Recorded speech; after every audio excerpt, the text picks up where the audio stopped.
Several months ago, I started peppering my wife with the idea that we needed a bigger family vehicle. Now, she's used to me telling her that I want another car, so I didn't really expect it to go anywhere, but we have 2 kids and neither of them are getting any smaller.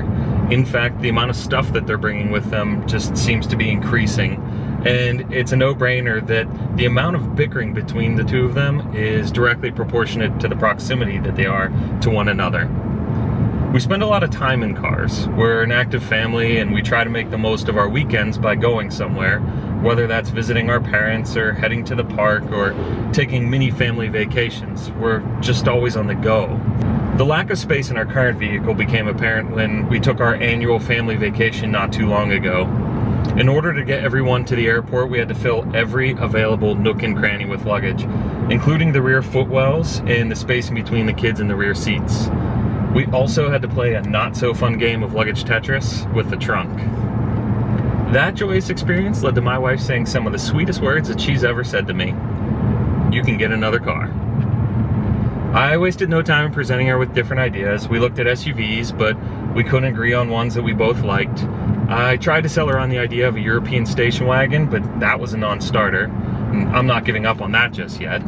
And we have a verbal agreement with one another that we will not cart ourselves around with the M word. Minivan. What we ended up getting was this. No, I'm not talking about this car. We'll talk more about it in a future episode. But the vehicle we got is right here. So what do you think we got? You ready to find out? Let's go.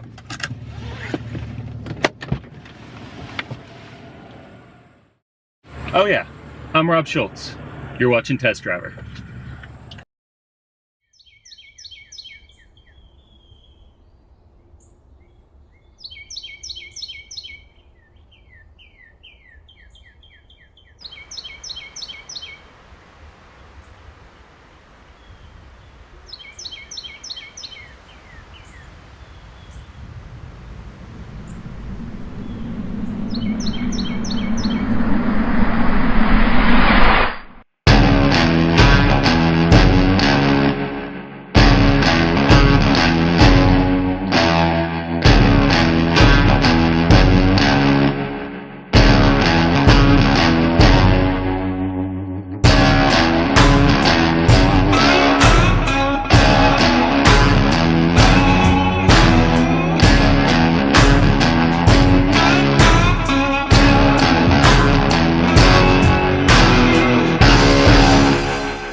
We bought a truck.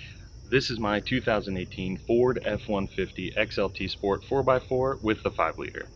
Now, I get that some people view buying a truck as a very America thing to do, and it might not be the first vehicle that comes to mind when you're considering your next vehicle. It wasn't ours either, but pickup trucks have come a long way from the days of hauling hay and construction equipment. This truck stickered for just around $50,000 and came with the 302A package, navigation, integrated tailgate step, and the power equipment group. After 3,300 miles, I can tell you that you owe it to yourself to take one for a test drive just to see how far trucks have come. The idea of getting an F-150 came to me after I felt like I considered all the other obvious choices. The Ford F-Series is the best-selling pickup truck for 40 years running, and it's also the best-selling vehicle in America for the last 34 years, consistently outselling the Honda Accord and the Toyota Camry. Anyway, the V8 won me over. Having never owned a truck, I wanted one with today's modern benefits, but still maintain the V8 rumble that I so fondly remember from my childhood.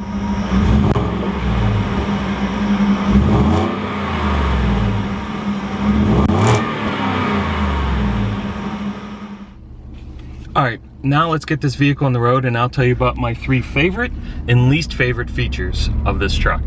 Let's start with the worst features. Number 1 has to be the halogen headlights. There's no other way of saying this. The headlights on this truck are a liability. If I can avoid it, I will not drive this truck at night. I can't believe that these headlights are actually legal. I'll be replacing the headlights and fog lights with LEDs ASAP. Next up is the 10-speed transmission. I'm hoping that a visit to the Ford dealership can fix this, because the 2018 Lariat V8 that I drove before this truck was absolutely perfect. The one in my truck, however, feels like it's constantly racing to get to the next gear just to keep the V8 out of its peak power band. The third worst feature has to be the Sync 3 system. I'm genuinely perplexed by the amount of positive reviews that this system gets. The graphics are outdated, and the system cannot update itself over Wi-Fi, despite it telling me that that's how it did its updates initially. It's frozen and crashed on me countless times, and I've already had bad experience with sync systems in the past before the Sync 3. I had high hopes for this. It doesn't meet them. Now, let's talk about the best features of this vehicle.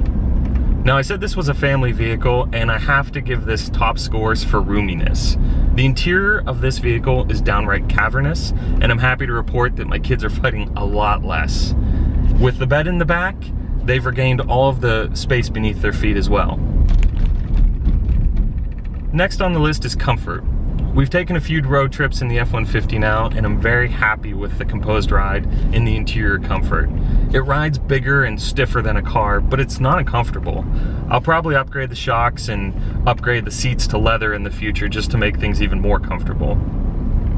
My most favorite feature, as you could probably guess by my bias, is the 5-liter engine. Now, I've owned 2 Mustang GTs in the past and have spent my fair share of time in the cab of my dad's pickup trucks, and I just love the sound of a Ford V8. I know that it'll sound even better when I upgrade the exhaust at some point in the future. One of the last things that I want to talk about is price.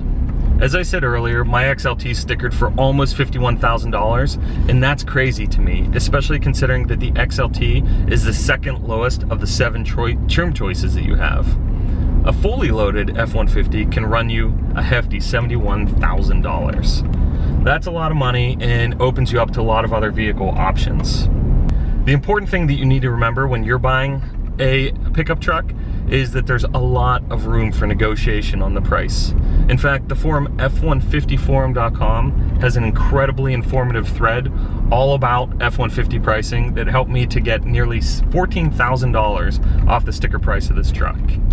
I put together a spreadsheet that I use to keep track of all of my negotiations and would be more than happy to share it with you if you're interested.